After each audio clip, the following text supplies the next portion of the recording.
Hello again, everyone, and welcome back to Stokes Sounds Off. I'm your host, James Stokes. As almost all of you should be aware, Church President and Prophet Russell M. Nelson passed away at around 10 p.m. on Saturday, September 27th. The prophet Joseph Smith told the Quorum of the 12 Apostles in the early 1840s that where I, meaning the president of the church, am not, there is no first presidency over the 12. In view of that statement, when a president of the church dies, the first presidency is immediately dissolved and the former counselors return to their previous places in the Quorum of the 12 Apostles. This process initiates what is known as an Apostolic interregnum.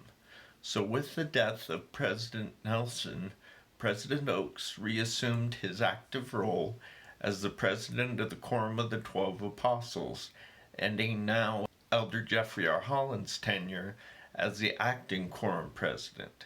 And now Elder Eyring resumed his place between Elders Holland and Dieter F. Uchtdorf. A memorial devotional in honor of President Nelson was held on Wednesday morning, and his funeral is scheduled to occur on Tuesday at noon of this coming week, with a viewing the day before. The church put out a statement indicating that the first presidency would not be reconstituted until after President Nelson's funeral. So for the first time in over a century, General Conference held this weekend will not be presided over by the First Presidency. Instead, the Quorum of the 12 Apostles will jointly preside over the 5 sessions this weekend, with President Oaks as the senior presiding official. And with no First Presidency to sustain, President Oaks will be sustained in his role as the President of the Quorum of the 12 Apostles, and the 5 sessions of General Conference will be conducted by 5 of the now 14 members of the Quorum of the 12 Apostles. Following General Conference, President Oaks will also preside over the funeral services in that same role as Quorum President. So what does that mean for the plans for General Conference this weekend? President Oaks reported during the memorial service this week that he and Elder Eyring had told President Nelson a few days before he passed away that they would move forward with his plans for General Conference weekend, including the announcement of new temple locations, and also with his other prophetic priorities that he didn't have a chance to implement himself. While I don't know what all of that involves or entails for General Conference weekend, what I do know is that it is logically likely that President Oaks will conclude General Conference by announcing 18 new temples, which will bring the global total to 400 in any phase. So when and how soon might the First Presidency be reorganized? The last few prophets have been ordained and set apart on a Sunday.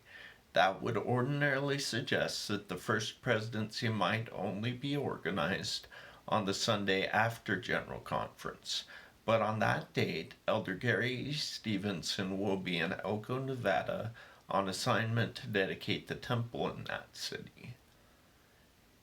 And since the reorganization involves all current and living apostles in the process, the First Presidency will need to be reorganized before the Sunday after General Conference, with the possible exception of major temple construction announcements, which have typically been made on a Monday or Tuesday. Thursday has in general been the main day on which major church announcements have been made.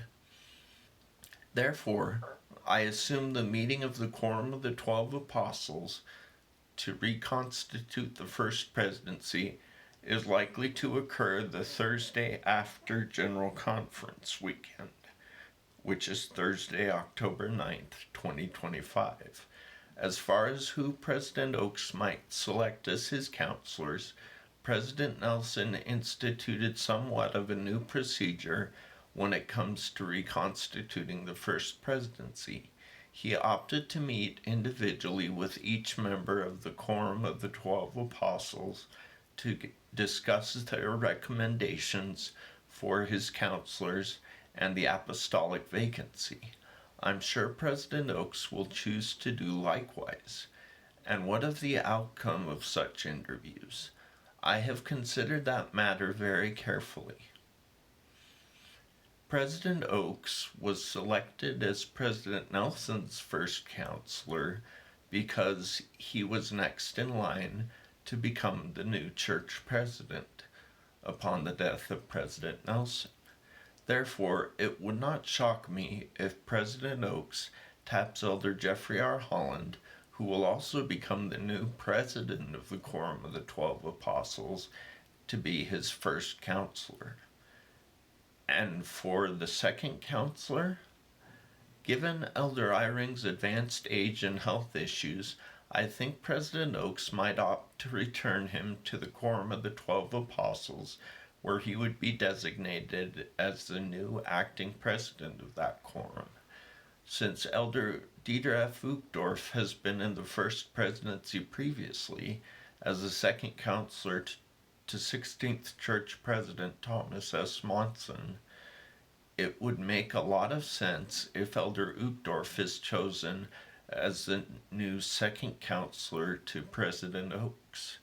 And in view of Elder Eyring's ill health, I consider it highly likely that President Oaks could establish some kind of assistant acting president of the Quorum of the 12 Apostles role for Elder David A. Bednar. Whether or not I am right about any of these details, there will be a resulting vacancy in the Quorum of the 12 Apostles, as demonstrated by the apostolic appointments of Elders Holland and Kieran outside the normal windows of General Conference weekend. I don't see President Oaks waiting to fill that vacancy until the April 2026 General Conference. So who might be tapped for that role? In my view, there are three most likely prospects. Elder Edward Dubé of the Presidency of the 70, who would have the distinction of being the first black apostle, Presiding Bishop Gerald Causet, who would be the first French apostle, or Elder Michael John U. Tay, who would be the first Filipino apostle. Any of these three would, in my mind, be a stellar choice. Each of President Nelson's three apostolic picks were in the presidency of the 70 at the time of their respective calls, but new apostles have also recently been chosen from among the current General Authority 70s, Area 70s, and the presiding bishopric. So I don't see anyone outside of church leadership being called to the apostleship. Either way, as will be demonstrated by my next apostolic milestone updates, the death of President Nelson and the appointment of a new apostle in due course will lower the average age of the current Quorum of the 12 Apostles and the average age of the 15 apostles overall. And I would further add that I do anticipate a younger, diverse pick. Whether I am right or wrong about any of these details, I will be excited to see what happens with the reconstitution of the first presidency and the calling of the new apostle. And I testify that those called to any position in the first presidency or Quorum of the 12 Apostles will be the right choices for the right reasons at this exact time. And that is my personal testimony to each of you today. The Lord is in control of His church and kingdom, and it is guided by and through Him. In this lead up to General Conference, I know that to be true, independent of any other source. And I also know beyond doubt that we will be blessed by the Savior for sustaining and following the counsel of those He has called as prophets, seers, and revelators in our time. In that same vein, I likewise witnessed that President Oaks was foreordained to serve as the 18th President of the Church. We will be richly blessed as we give heed to and follow the counsel of these brethren in general and President Oaks in particular. I invite you all to stay tuned here for my coverage of the latest updates from the church news, the newsroom, and the Church of Jesus Christ temple sites. I'll be sure to pass word of those developments along to you all as soon as I can, as time and my circumstances allow me to do so. In the meantime, that does it for now. All comments are, as always, welcome and appreciated on any video or short at any time, as long as all such feedback is made per the established guidelines. I hope any of you who would like to share anything will take your opportunity to sound off in the comments section below. If you liked what you watched here and would like to stay informed of newly added videos and shorts, please consider subscribing to receive the applicable updates.